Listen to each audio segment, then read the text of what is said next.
Buongiorno a tutti amici di Angolo Nerazzurro, bentornati sul canale.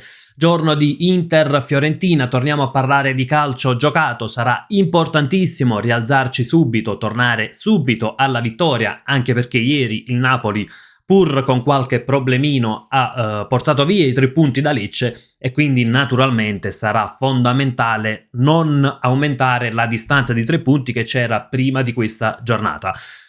Andremo quindi a vedere un paio di situazioni tattiche dove possiamo far male alla Fiorentina, dove invece bisognerà fare attenzione anche nei numeri. Ecco, la Fiorentina è una squadra che sta facendo fatica in classifica, non ha ancora trovato la vittoria, però è una squadra che ha probabilmente raccolto meno di quanto in realtà meritava. Andremo anche a vedere naturalmente poi le probabili scelte di Chivu e di Pioli. Prima di iniziare, come al solito, vi ricordo anche un bel like al video, l'iscrizione al canale se vi piacciono i contenuti, se non volete perdere di vista il canale stesso e la campanella delle notifiche attiva anche per non perdere nessun contenuto futuro. Tra i contenuti ci sarà ovviamente il video subito dopo la partita e la live invece domani sera in compagnia dei nostri ospiti. Iniziamo innanzitutto ecco dal perché dico che la Fiorentina può essere una squadra temibile. Perché è vero che finora non ha ancora trovato la vittoria in campionato, ha totalizzato soltanto 4 punti che la relegano al penultimo posto, 7 gol fatti, 12 subiti in queste prime 8 giornate.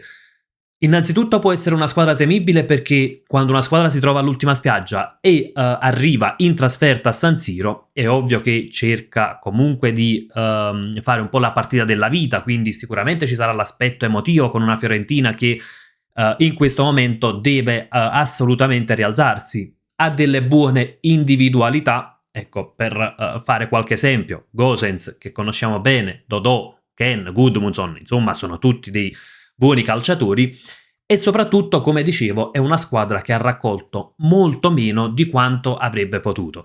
Infatti la Fiorentina ha soltanto 7 gol in 8 giornate, però se andiamo a vedere, ecco, gli XG creati ci raccontano di una squadra che riesce a creare pericolosità. Poi una squadra che sui tiri pochi sono in porta, ecco, statisticamente non tira tantissimo in porta, però vediamo che comunque riesce ad essere pericolosa, è praticamente quinta per XG creati, ha creato più XG di Bologna, Roma, ecco squadre che sono molto più in alto in classifica e però come dicevamo ha una difficoltà nel tradurre in gol questi XG creati.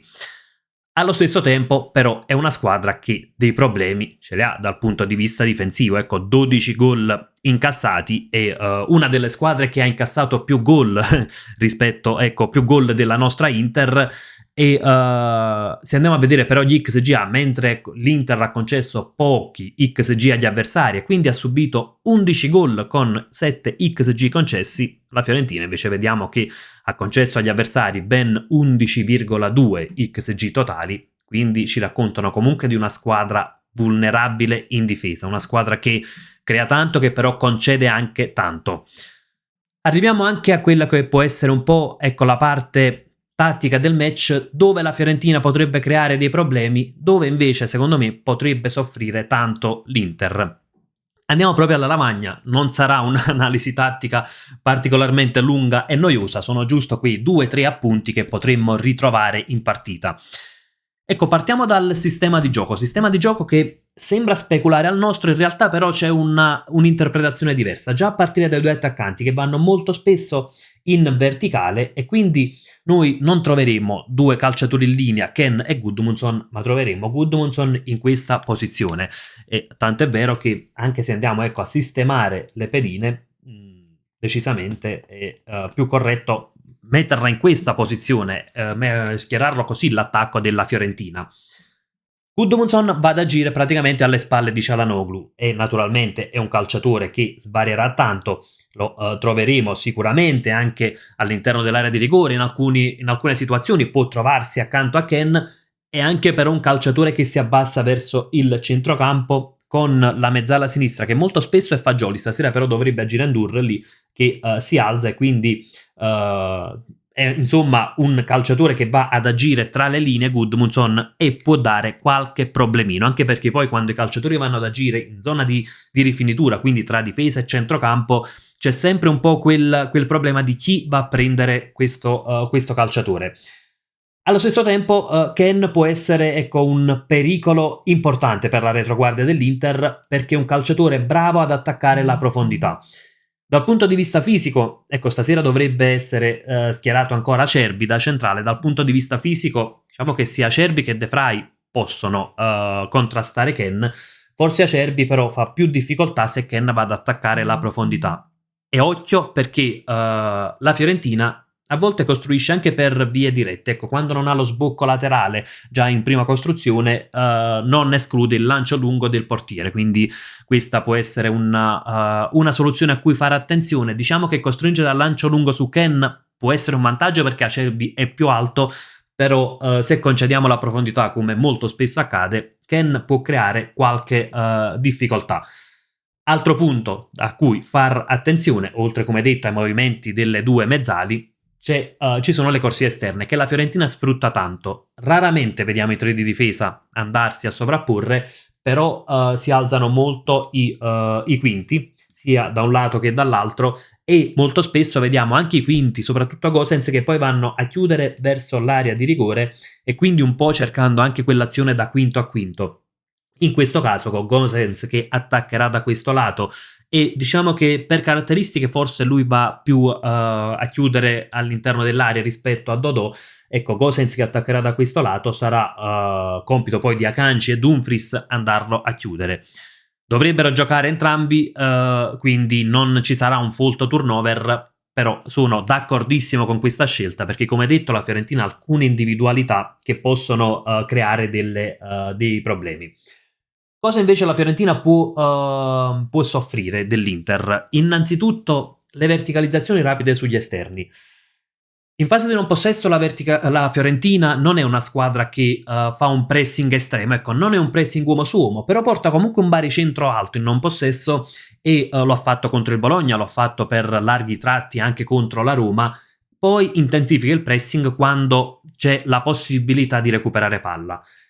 Il regista, il centrale del centrocampo viola, andava sul regista avversario, sul centrocampista avversario contro il Bologna. Mi aspetto che possa fare lo stesso anche questa sera, e quindi magari Çalhanoğlu, per ovviare a questo pressing, potrebbe abbassarsi, come spesso vediamo, praticamente sulla linea difensiva, e potrebbe essere aiutato anche da magari, ecco, Barella, che potrebbe abbassarsi e dare un ulteriore sbocco alla prima costruzione.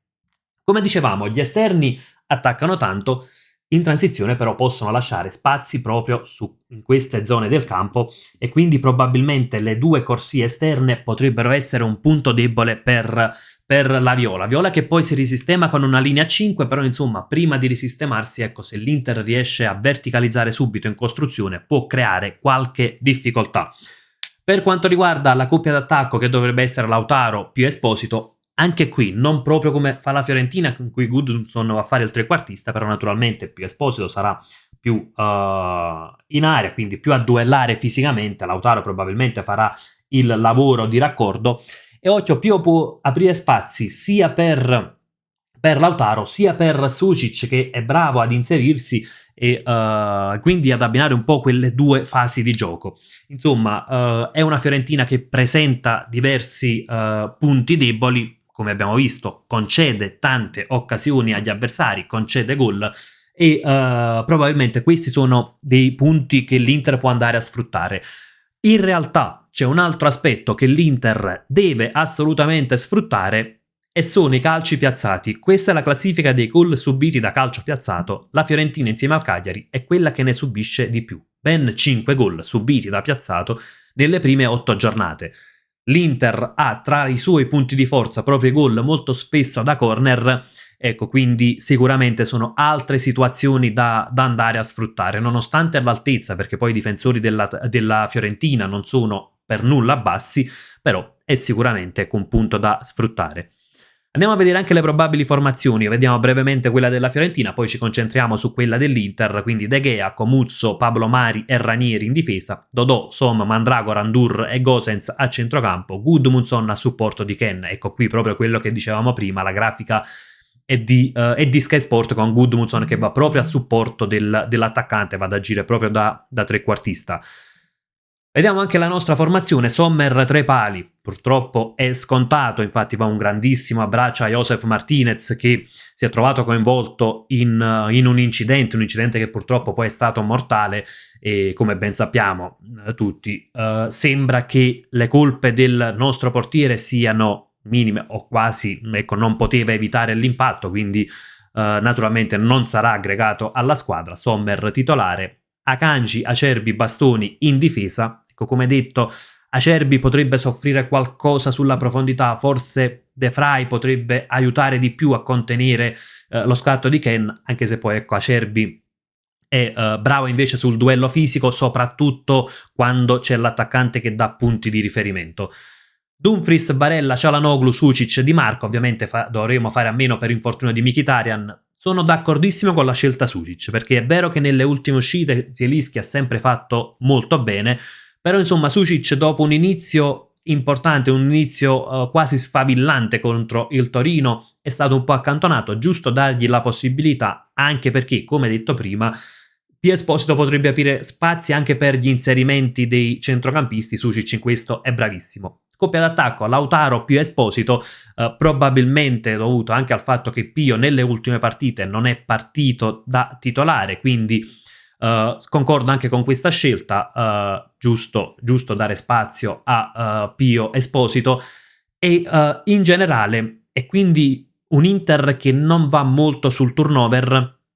Praticamente tra le riserve troviamo soltanto P. Esposito e Sucic, ma è anche giusto, è anche scontato praticamente, perché Mkhitaryan e Thuram ovviamente sono ancora out per infortunio, e sono d'accordo con la scelta di Chivu, perché la partita di questa sera può essere determinante. Ecco, sbagliare contro la Fiorentina potrebbe iniziare a creare un solco con la testa della classifica.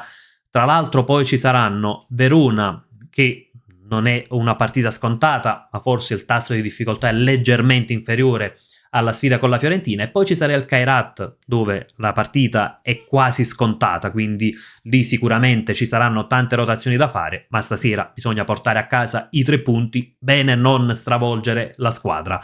Ragazzi, fatemi sapere anche la vostra nei commenti, cosa vi aspettate da Inter-Fiorentina. Noi ci rivediamo nell'immediato post partita col video, domani sera invece con la live. Ovviamente non mancate, come sempre vi lascio con un gran bel Forza Inter!